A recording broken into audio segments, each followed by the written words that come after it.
परमात्मा की लाठी। किसी गांव में एक किसान रहा करता था। उसके दो पुत्र थे जिनके नाम सोमदत्त और विष्णुदत्त थे। खेती बाड़ी करते हुए उनके दिन बड़े ही सुखपूर्वक बीत रहे थे। एक दिन वह बूढ़ा किसान बहुत ज्यादा बीमार पड़ गया और उसने अपने दोनों बेटों को अपने पास बुलाया और उनसे कहा, मेरे बच्चों, अब शायद मेरा अंतिम समय आ गया है। मैं यह चाहता हूँ कि मेरे मरने के बाद तुम दोनों भाई आपस में मिलजुल कर रहो और सुख शांति के साथ अपनी जिंदगी गुजारो। मैंने बुरे वक्त के लिए कुछ अशर्फियां इकट्ठी की थी जिन्हें मैंने घर के पिछवाड़े में आम के वृक्ष के नीचे गाड़ रखा है। अब वह तुम्हारे काम आएंगी। लेकिन मेरे बच्चों, तुम मुझसे यह वादा करो कि तुम दोनों आवश्यकता पड़ने पर ही उसे बाहर निकालोगे। वह दोनों कहने लगे, हम वादा करते हैं पिताजी, जैसा आप कहेंगे हम वैसा ही करेंगे। इतना कहते ही बूढ़े किसान ने अपने प्राण त्याग दिए। थोड़े समय बाद ही उस बूढ़े किसान का अंतिम संस्कार कर दिया गया। लेकिन बड़े भाई विष्णुदत्त को अपने पिताजी के मरने का जरा भी दुख नहीं था। उसकी आंखों के सामने तो सिर्फ अशर्फियां ही घूम रही थी। उस रात को विष्णुदत्त को नींद नहीं आ रही थी। वह बार बार करवट बदल रहा था।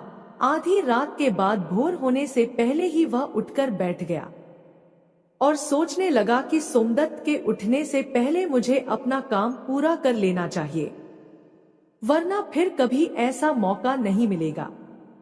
यह सोचकर उसने अपनी कुदाल उठाई और घर के पिछवाड़े उस पेड़ के नीचे जा पहुंचा जहां पर अशर्फियां गड़ी हुई थी।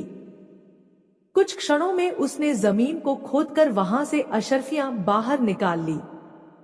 अशर्फियों को देखकर वह बहुत खुश हुआ। वह कहने लगा, वाह, इतनी सारी अशर्फियां! अब लगता है मुझे जिंदगी में कभी भी किसी चीज की कोई कमी नहीं होगी।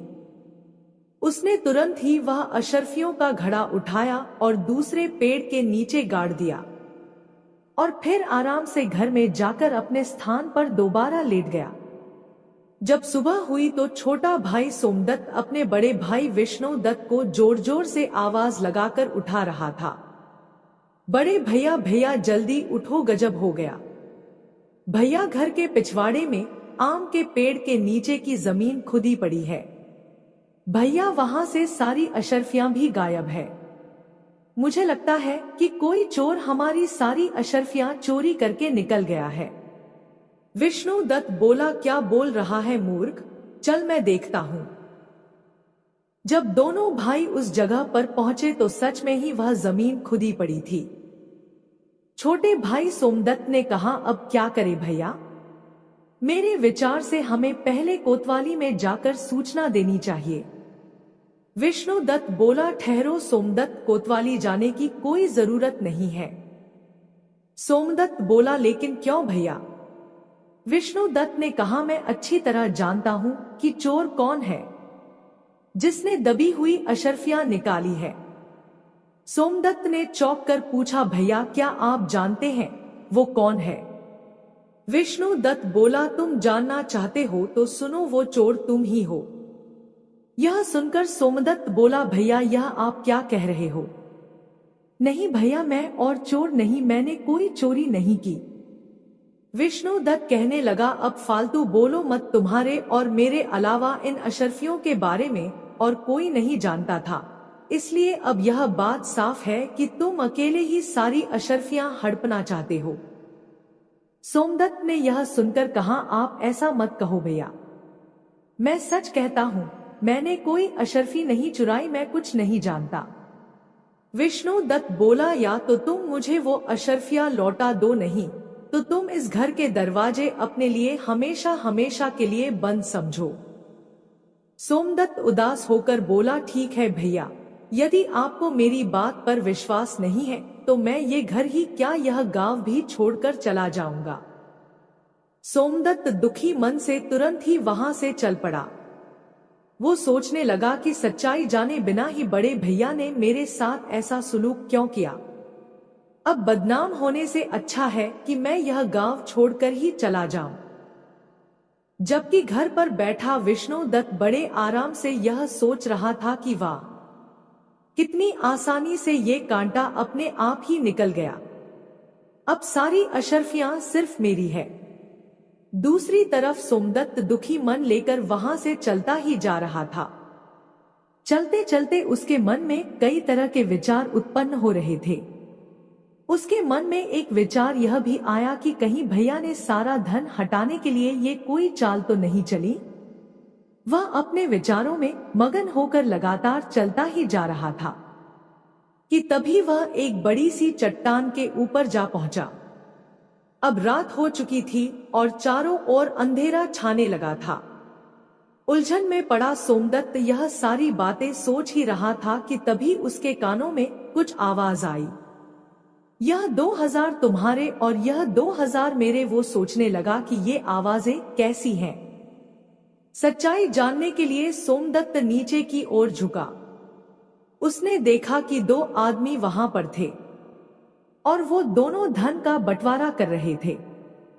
सोमदत्त को यह समझने में देर ना लगी कि ये दोनों चोर हैं और यह दोनों चोरी का माल आपस में बांट रहे हैं।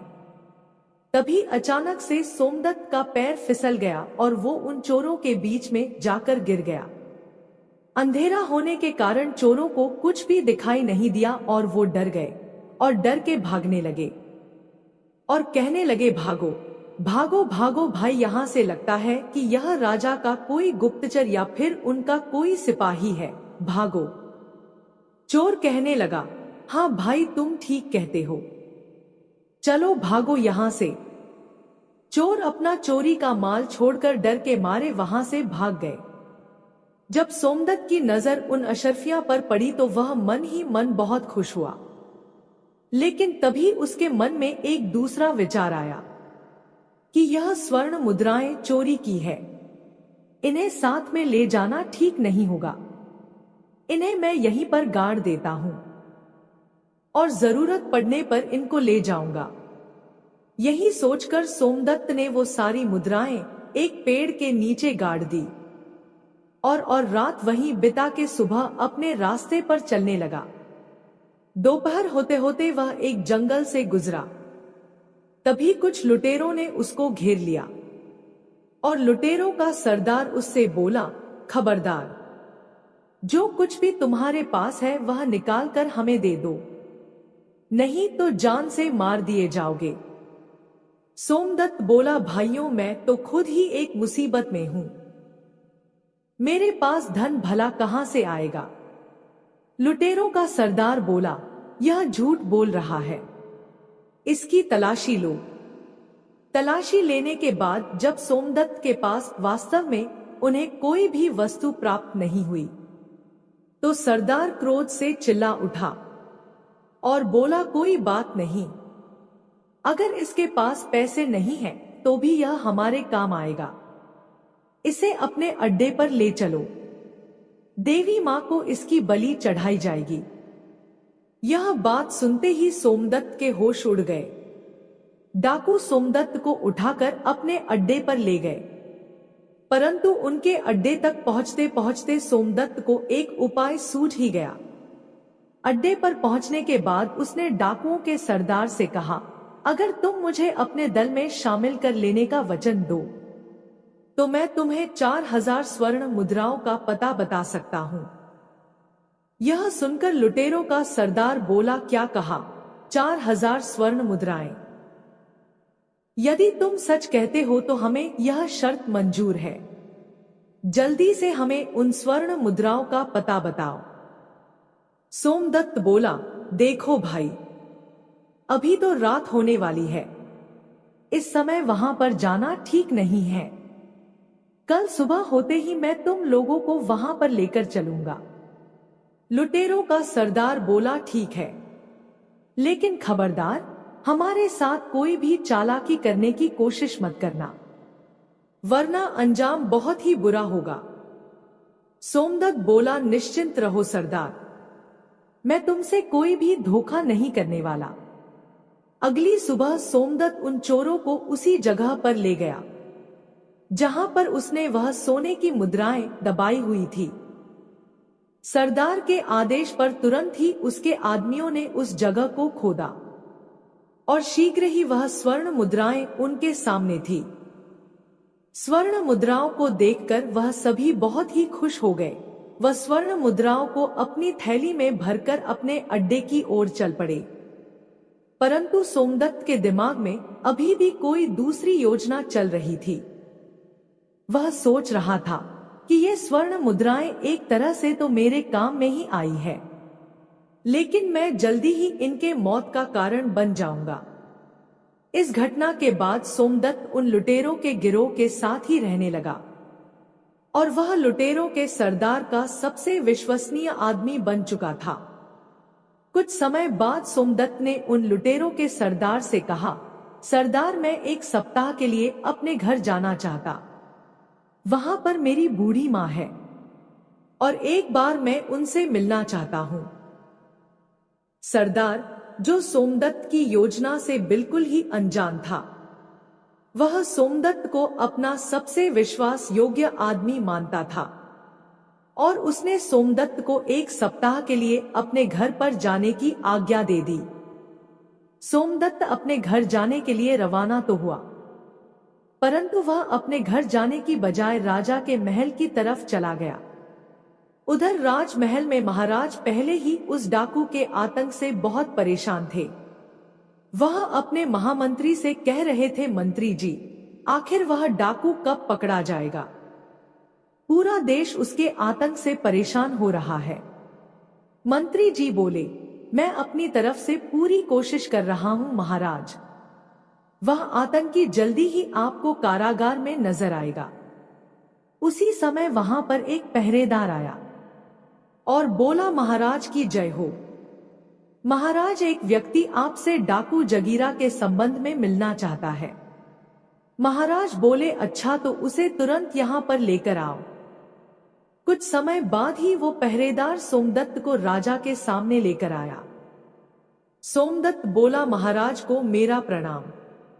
मेरा नाम सोमदत्त है महाराज। राजा बोला, कहो नौजवान, तुम जगीरा के बारे में क्या जानते हो? सोमदत्त बोला, क्षमा करें महाराज, मैं आपसे एकांत में बात करना चाहता हूं। मंत्री ने कहा, दुष्ट, क्या तुम जानते नहीं यहां राजा के सम्मानित और विश्वास पात्र व्यक्ति मौजूद है? जो कहना चाहते हो तुम वो सबके सामने ही कहो। राजा बोला, ठहरिए महामंत्री जी, यदि यह हमसे एकांत में बात करना चाहता है तो हम इससे एकांत में ही बात करेंगे। आप लोग जाइए।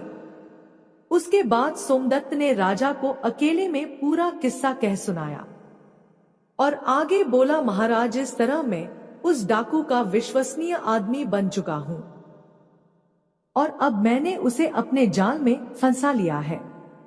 अब बस उसे और उसके साथियों को पकड़ने के लिए मुझे आपकी सहायता की आवश्यकता है। यह सुनकर राजा बोला, बहुत खूब नौजवान, तुम्हारी चतुराई और साहस से मैं बहुत ही प्रसन्न हूं।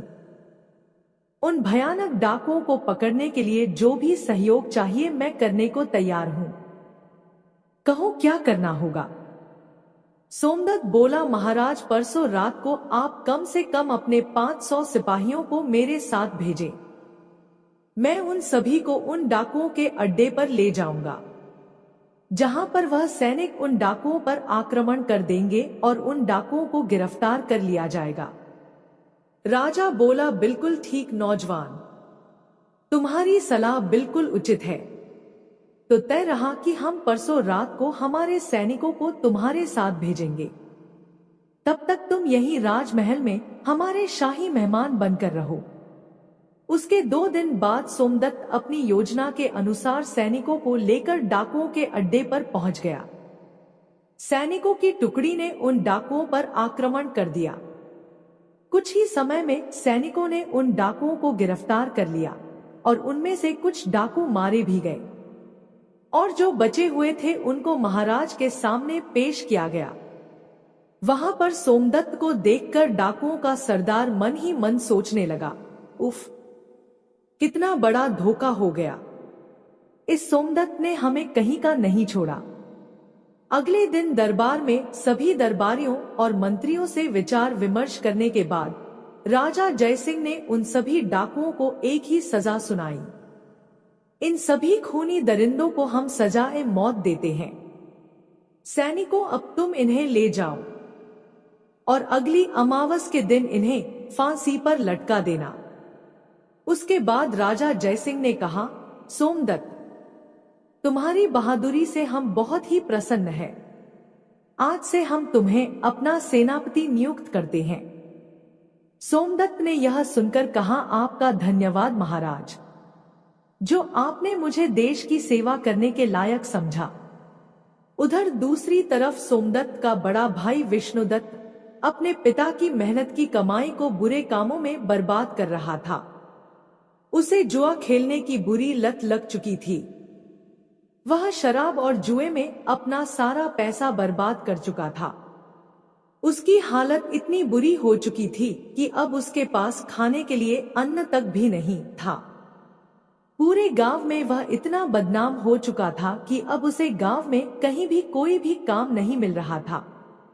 इसीलिए उसने यह निश्चित किया कि इस गांव में भूख मरने से अच्छा है कि मैं किसी दूसरे गांव में जाकर कोई काम धंधा ढूंढूं।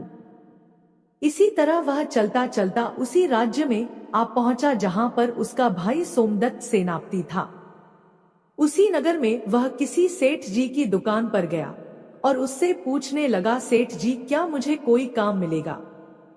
तो सेठ जी ने उससे कहा, अरे भाई, तुम तो चेहरे से ही चोर उचक्के के लगते हो। तुम्हें भला कोई क्या काम देगा? इसीलिए मुझे माफ करो भाई और यहाँ से जाओ। विष्णुदत्त सोचने लगा, ईमानदारी से शायद मुझे यहाँ पर कोई काम नहीं देगा। अब तो पेट भरने के लिए मुझे चोर उचक्का ही बनना पड़ेगा। तभी उसकी नजर सेठ जी के पास रखी हुई एक थैली पर पड़ी। उसे लगा कि ये स्वर्ण मुद्राओं की थैली है। उसने वहां से वो थैली उठा ली और तुरंत ही वहां से भाग गया और सेठ को उसे पकड़ने का मौका ही नहीं मिला। वो तो बस चोर चोर चिल्लाता ही रह गया। बाजार के कुछ लोग उसके पीछे पीछे भागे, लेकिन वो विष्णुदत्त को नहीं ढूंढ पाए और मायूस होकर वह लोग वापस लौट गए। इधर सेनापति बन चुका सोमदत्त अपना काम बड़ी ही ईमानदारी से कर रहा था। एक दिन महाराज ने सोमदत्त को बुलाया और कहा, सोमदत्त, तुम एक बहुत ही बहादुर, बुद्धिमान और नेक आदमी हो। मैं चाहता हूं कि मेरी बेटी निशा के साथ तुम्हारा विवाह कर दिया जाए। कहो, इस पर तुम क्या जवाब देते हो? सोमदत्त ने कहा, महाराज, यदि आपकी यही इच्छा है तो मैं इनकार नहीं कर सकता। मुझे यह विवाह स्वीकार है। कुछ ही दिनों में एक शुभ मुहूर्त देखकर दोनों का विवाह संपन्न करा दिया गया। विवाह को अभी कुछ ही दिन बीते थे और महाराज ने सोमदत्त को कहा, बेटा सोमदत्त, अब हम बूढ़े हो चुके हैं और इसलिए हम चाहते हैं कि अब राज्य की बागडोर तुम संभाल लो। अगले ही दिन सोमदत्त का राज तिलक कर दिया गया। महाराज जयसिंह अब तीर्थ यात्रा को निकल चुके थे। कुछ महीनों के बाद जो सबसे बड़ी समस्या सोमदत्त के सामने आई वह थी विष्णु चोर की, जो उसी का सगा भाई विष्णुदत्त था और अब तक वह नामी और खतरनाक चोर बन चुका था। सैनिकों ने काफी प्रयास किया लेकिन वह उसे पकड़ ना सके। चोर उसी जंगल में एक पेड़ के खोखर में रहा करता था। एक रात वह बैठा सोच रहा था, कोई ऐसी तरकीब लगाई जाए कि मुझे बार बार चोरी करने की आवश्यकता ही ना पड़े। अगर मैं एक बार राज खजाने पर हाथ साफ कर लूं तो मुझे दोबारा कभी भी भूखे मरने की नौबत नहीं आएगी और ना ही कभी मुझे चोरी करने की जरूरत पड़ेगी और फिर मैं किसी दूसरे देश में जाकर अपनी आगे की जिंदगी बड़े आराम से गुजार सकता हूं। अगली रात राज खजाने की चोरी करने के उद्देश्य से विष्णुदत्त राजमहल के पीछे जा पहुंचा। हाथों में रस्सी लिए हुए वह दीवार पर चढ़ने की सोच रहा था और दूसरी तरफ संयोग से उस चोर के बारे में सोच सोचकर राजा को नींद नहीं आ रही थी। उस समय वो महल की छत के ऊपर घूम रहे थे।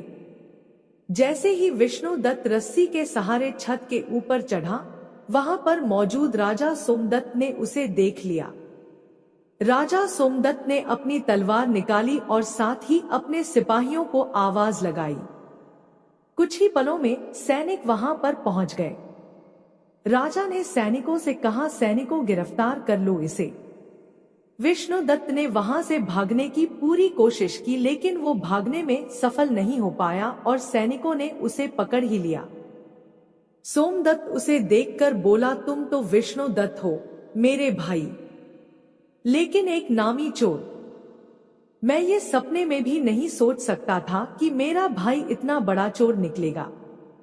उसने आदेश दिया, सैनिकों ले जाओ उसे और कारागार में डाल दो। सुबह ही दरबार में हम इसकी सुनवाई करेंगे। विष्णुदत्त को अब कारागार में डाल दिया गया। अब वह मन ही मन अपने किए पर पछता रहा था और सोच रहा था कि मेरी बुरी नियत ने मुझे आज पतन की इतनी गहराई में धकेल दिया। जबकि सोमदत्त, जिसे मैंने बेईमान बनाकर धक्के मारकर अपने घर से निकाला था, अपनी ईमानदारी और नेकी की वजह से एक राजा बन गया, और मैं जिसके पास सब कुछ था एक चोर बनकर आज उसके बंदी गृह में पड़ा हूं। इधर सोमदत्त की आंखों में भी नींद का नामो निशान नहीं था। वह सोच रहा था कि कल का दिन मेरी जिंदगी का बहुत ही कठिन दिन होगा। मुझे एक बहुत ही भयानक अग्नि परीक्षा से गुजरना होगा। क्या इस परीक्षा में मैं कामयाब हो पाऊंगा? मुझे भी समझ में नहीं आ रहा। काश महाराज ने मुझे राजपाट ना सौंपा होता। अगले दिन दरबार में चोर विष्णुदत्त को पेश किया गया। महाराज ने उससे कहा, विष्णुदत्त, तुम्हारे ऊपर लगाए गए सारे चोरी के इल्जाम प्रमाणित हो चुके हैं। क्या अब तुम्हें अपनी सफाई में कुछ कहना है? विष्णुदत्त बोला, बस इतना ही कहना चाहता हूँ महाराज कि मुझ जैसे शैतान को आप इतनी कठोर से कठोर सजा दें कि भविष्य में चाहकर भी कोई चोरी ना कर सके। सोमदत्त ने कहा, ठीक है, हम तुम्हें ऐसी ही सजा देंगे। सैनिकों, ले जाओ इस चोर को और इसका एक हाथ और एक पैर काट दिया जाए और उसके बाद इसे देश की सीमा से बाहर निकाल दिया जाए। सोमदत्त का यह इंसाफ देखकर उसकी प्रजा और उसके मंत्री सब उसकी जय जयकार करने लगे। राजा की आज्ञा का पालन किया गया और चोर विष्णुदत्त का एक हाथ और एक पैर काटकर उसे राज्य की सीमा से बाहर निकाल दिया गया। जब वह देश छोड़कर जा रहा था तो तभी उसके सामने राजा सोमदत्त आ गए। सोमदत्त को देखकर विष्णुदत्त बोला, महाराजा, काश आपने मेरा हाथ और एक पैर काटने की बजाय मुझे मौत की सजा दी होती। ऐसा करके तो आपने मुझे तड़प तड़प कर मरने के लिए इस दुनिया में छोड़ दिया है। सोमदत्त ने कहा, उस समय तो मैं एक राजा था, परंतु अब आपके सामने राजा सोमदत्त नहीं बल्कि आपका छोटा भाई सोमदत्त खड़ा है। एक राजा होकर मैंने एक चोर को सजा देकर अपने धर्म का पालन किया है, और अब एक भाई अपने भाई के पास अपने धर्म और कर्तव्य का पालन करने के लिए आया है। विष्णुदत्त ने कहा, मैं को समझा नहीं। सोमदत्त बोला, भैया, मैं जानता हूँ कि एक हाथ और एक पैर कटने की वजह से आप कभी भी कोई काम नहीं कर पाएंगे, और इसके लिए आज मैं आपको कुछ धन देकर जाऊंगा। इस थैले में कुछ स्वर्ण मुद्राएं हैं जो कि मेरी मेहनत की कमाई हुई है। मुझे विश्वास है कि इतने धन के साथ आप किसी दूसरे देश में अपना जीवन आराम से व्यतीत कर सकते हैं। लेकिन भैया, आप इनकार मत करिए, नहीं तो कभी भी मैं अपने आप को माफ नहीं कर पाऊंगा। यह सुनकर विष्णु बोला, तुम कितने महान हो सोमदत्त। ईश्वर हमेशा तुम्हें इसी तरह से खुश रखे। फिर दोनों ने आपस में गले लगकर एक दूसरे से बड़े ही भारी मन से विदा ली। बड़ा भाई छोटे भाई से कहने लगा, मेरी ईश्वर से यही विनती है कि मुझे हर जन्म में तुम्हारे जैसा ही भाई मिले। और दोनों भाई अपनी अपनी राह पर वापस चले गए। और उसके बाद उस देश में विष्णुदत्त को दोबारा किसी ने भी नहीं देखा। और राजा सोमदत्त भी अपनी प्रजा का पालन करते हुए एक सुखमय जीवन बिताने लगा। जय श्री हरि विष्णु।